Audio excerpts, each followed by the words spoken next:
Hi, I'm Kristen McClure, and today I'm talking a little more about panic. When you have a panic attack, it's a physiological response that's driving the attack, probably more than in any other anxiety disorder. When a person perceives that danger is there's an automatic physiological response that happens in our body that's designed to protect them. And we call this the fight or flight response. In the past, it was important for our survival that when we were faced with danger, we had a way to protect ourselves. So we have a automatic alarm response that takes over and causes us to take immediate action. That's attack or run. We call this the fight or flight response, and it's still an important mechanism even in today's world. Think of what would happen if you were crossing the street and you noticed that a car was coming and barreling down upon you, and you had no ability to sense danger or respond. Well, you would get killed. Luckily, we have our fight or flight response, and that kicks in to protect us in that scenario. Unfortunately, though, in the case of anxiety disorders, like panic disorder, our fight or flight response is a false alarm. So that happens when there isn't any real danger. So the fight or flight response is started by the brain sending a message to our autonomic nervous system. And our autonomic nervous system is comprised of two branches, the sympathetic and the parasympathetic nervous system. So simply explained, the sympathetic nervous system is the fight or flight system, which gets the body aroused and ready for action. So it gets the body ready to fight or flee. And the parasympathetic nervous system is what returns our body to normal, to the non-aroused state, to the calm state. When the sympathetic nervous system is activated, it releases a chemical called adrenaline. People who have panic attacks often get very disturbed by what's happening in their body when they're in fight or flight. They're not in danger. It's only discomfort, but they feel that they're in danger. And they often misinterpret those symptoms of fight or flight and feel that they are going to die, they're going to have a heart attack, and they're going to go crazy. And they don't know that those symptoms are going to subside. But the way that our nervous system is built, those symptoms always subside. We have a built-in way of regulating our symptoms, our system once it's activated. So first of all, the adrenaline is eventually destroyed by all the other chemicals in our body. And secondly, eventually, the body has had enough of the fight or flight response, and it activates the parasympathetic nervous system to restore that relaxed feeling. The response does not continue forever, and it never spirals out of control or intensifies to damaging levels. That just doesn't happen. That's not how our bodies are built. The fight or flight response is not at all dangerous. It's meant to help us. It's meant to protect us. It's not meant to harm us. And the parasympathetic nervous system, it's a built-in protector. It's really incredible. It slows down the sympathetic nervous system after a while. Another point to remember is that adrenaline takes time to fully exit your bloodstream. So after you have a panic attack,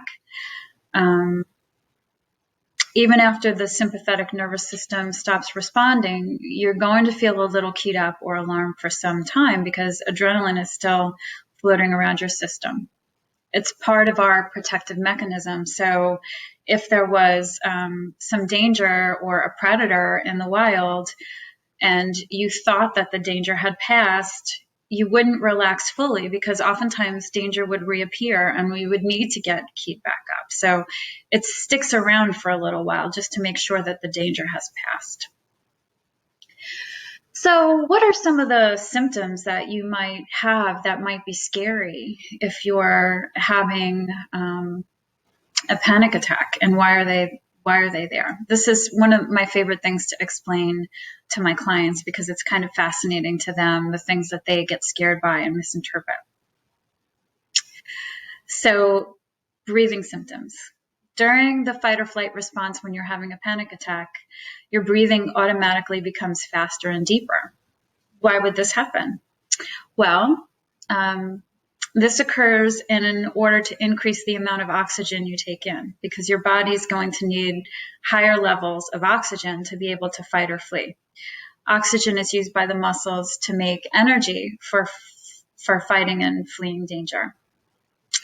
For you, if you're having a panic attack, you might be experiencing breathlessness or feelings of choking, tightness in the chest, and the blood supply to your head might be temporarily decreased.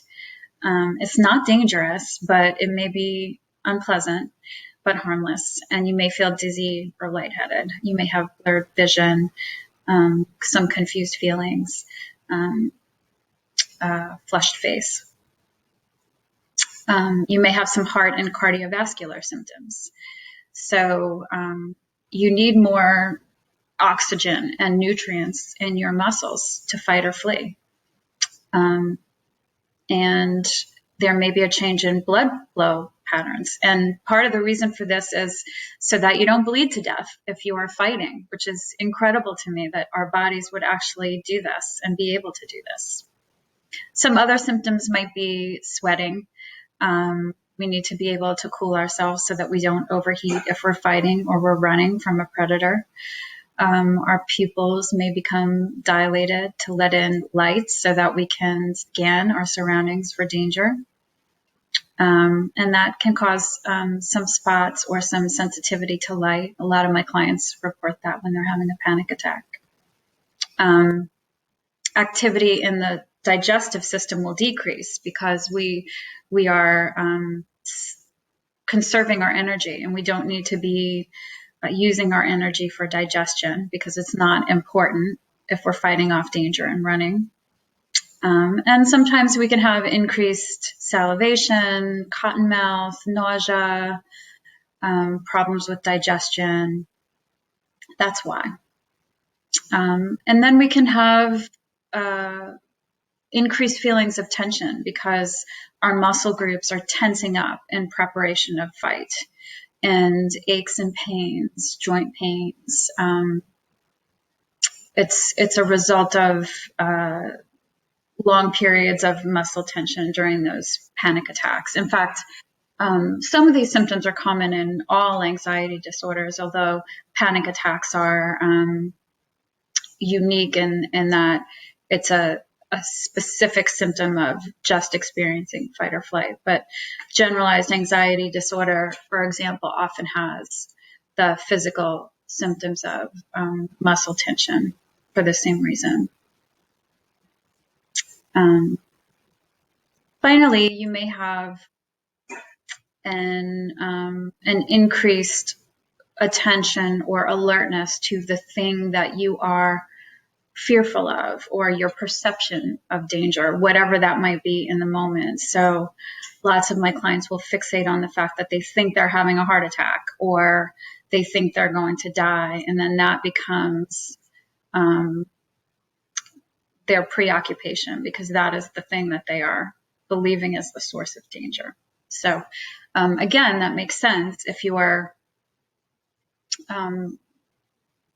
in experiencing fight or flight and you're actually in danger, you are able to fixate on the source of danger. So that's a little bit about what's happening physiologically when we have a panic attack, why it's happening, how we can misperceive it, and In the next video, I'm going to talk a little bit more extensively about how we misunderstand those symptoms as a serious medical problem. I do work with a lot of my clients who frequent emergency rooms during their panic attacks, and that can become a real problem for them, especially if they're calling ambulances often and struggling with the shame around that. And of course, the cost of calling the ambulance can be an issue. So I'm Kristen McClure, and I'm talking about panic attacks. I hope that information about the biology of panic attacks has been helpful for you.